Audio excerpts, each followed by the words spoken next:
ইউনূস সরকারের বিরুদ্ধে হাসিনা গর্জে উঠতেই শুরু হয়ে গেল নয়া বিতর্ক। ভারতের বিরুদ্ধে ঠিক কি বার্তা দিল বাংলাদেশ? দিল্লিতে একদিকে হাসিনার ভাষণ আর অন্যদিকে ঢাকার তো ভারত বাংলাদেশ সম্পর্কে চোরাবালি। ভারতের মাটিতে শেখ হাসিনার বার্তা, গণতন্ত্রের হুমকি বলল বাংলাদেশ। হাসিনার অডিও ঘিরে উঠল কূটনৈতিক ঝড়, সরাসরি ভারতের দিকে অভিযোগ তুলল ঢাকা। নির্বাচনের আগে দিল্লি ঢাকা টানাপোড়েন, হাসিনার বক্তৃতায় নতুন বিতর্ক শুরু। দিল্লির মঞ্চে হাসিনা, ঢাকার কড়া প্রতিক্রিয়া, বন্ধুত্বে কি তবে ফাটল ধরল? উস্কানি ও ষড়যন্ত্র, শেখ হাসিনার ভাষণ নিয়ে ক্ষুব্ধ ইউনূস সরকার, ভারতকে কাঠগড়ায় তুলল বাংলাদেশ।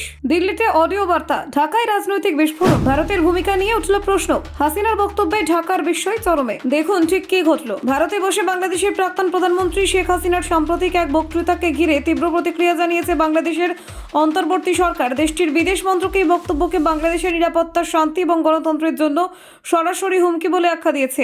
এদিন জারি করা এক কড়া বিবৃতিতে ঢাকার পক্ষ থেকে এই ঘটনায় বিস্ময় এবং হতাশা প্রকাশ করা হয়। বাংলাদেশের বিদেশ মন্ত্রকের অভিযোগ, দিল্লিতে অনুষ্ঠিত একটি কর্মসূচিতে শেখ হাসিনার অডিও বার্তা শোনানোর সুযোগ দেওয়া হয়েছে, যা বাংলাদেশের অভ্যন্তরীণ রাজনৈতিক পরিস্থিতিকে অস্থিতিশীল করার চেষ্টা। এই ঘটনায় ভারতের ভূমিকাকেও প্রশ্নের মুখে দাঁড় করিয়েছে ঢাকা। তাদের মতে, এমন ঘটনায় দুই দেশের দীর্ঘদিনের বন্ধুত্বপূর্ণ সম্পর্কের উপর নেতিবাচক প্রভাব ফেলতে পারে। দিল্লির ফরেন করেসপন্ডেন্ট ক্লাবে সেভ ডেমোক্রেসি ইন বাংলাদেশ শীর্ষক একটি অনুষ্ঠানে শেখ হাসিনার অডিও বক্তব্য শোনানো হয়। সেই বক্তৃতায় তিনি বাংলাদেশের অন্তর্বর্তী সরকার এবং প্রধান উপদেষ্টা ডক্টর মোহাম্মদ ইউনূসকে তীব্র ভাষায় আক্রমণ করেন। এই বক্তব্যকে উস্কানিমূলক বলেই দেখছে বর্তমান বাংলাদেশ সরকার। বিদেশ মন্ত্রকের বিবৃতিতে দাবি করা হয়েছে, মানবতা বিরোধী অপরাধে দণ্ডপ্রাপ্ত এবং পলাতক শেখ হাসিনাকে ভারতের মাটিতে প্রকাশ্যে বক্তব্য রাখার সুযোগ দেওয়া হয়েছে। ঢাকার মতে, এটি অন্তর্বর্তী সরকারকে উৎখাত করার চেষ্টা এবং আসন্ন জাতীয় নির্বাচনকে ব্যাহত করার এক ধরনের প্ররোচনা। বাংলাদেশ আরও অভিযোগ করেছে, দুই দেশের মধ্যে দ্বিপাক্ষিক প্রত্যর্পণ চুক্তি থাকা সত্ত্বেও শেখ হাসিনাকে হস্তান্তরের বিষয়ে ভারত এখনও কোনো কার্যকর পদক্ষেপ নেয়নি।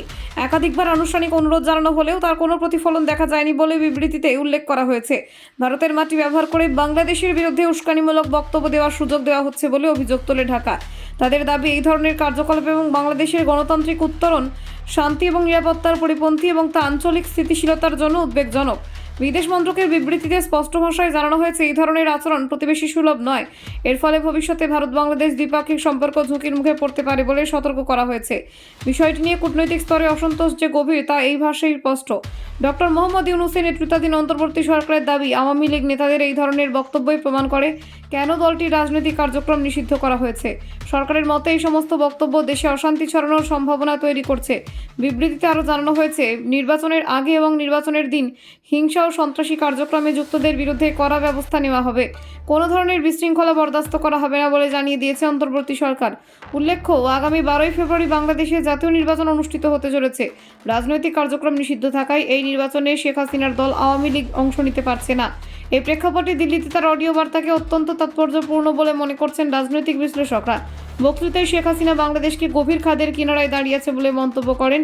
একই সঙ্গে তিনি অন্তর্বর্তী সরকার প্রধান মোহাম্মদ ইউনূসের বিরুদ্ধে তীব্র ভাষায় আক্রমণ শানান। এই বক্তব্যই বর্তমান সরকারকে আরও ক্ষুব্ধ করেছে। ব্যুরো রিপোর্ট, অজানার দেশে।